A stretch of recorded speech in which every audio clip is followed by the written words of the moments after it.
মৃত ব্যক্তির জন্য কিভাবে দোয়া করব, কোনো খতম বা এ ধরনের কিছু করা জায়েজ আছে কিনা?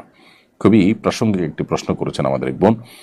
রমজানে মৃত ব্যক্তির জন্য আমরা দোয়া করতে চাই, বিশেষ করে রমজান উপলক্ষে আমাদের মৃত মা বাবা তাদের পক্ষ থেকে, আমাদের প্রিয়জনদের পক্ষ থেকে কিছু করার তাগাদা আমরা অনুভব করি। এক্ষেত্রে দোয়ার ক্ষেত্রে যেটি হবে যে আমরা নিজেরা আল্লাহর কাছে তাদের হয়ে তাদের জন্য মাগফিরাত কামনা করব, দুহাত তুলে দোয়া করব, চোখের পানি ফেলবো, অন্যদেরকে দিয়ে দোয়া করাবো বা অন্যদের কাছে দোয়া চাইবো তাদের জন্য, এটি হতে পারে।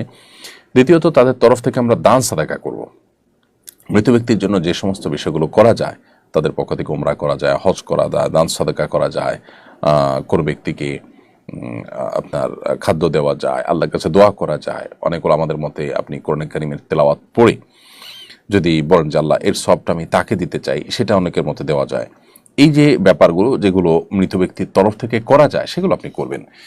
এর বাইরে খতম করার একটা প্রচলন আমাদের সমাজে আছে যে রমজান উপলক্ষে আমাদের মৃত ব্যক্তির তরফ থেকে খতম করে।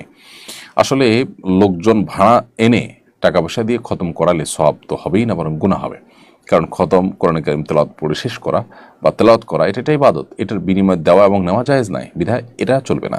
হ্যাঁ, আপনারা পরিবারের সদস্যরা কেউ কোনো অংশ তেলাওয়াত করলেন, করে এটার সওয়াব যেন আল্লাহ তাকে দেন সেই হিসাবে আপনি নিয়ত করলেন, বাস এটা হতে পারে।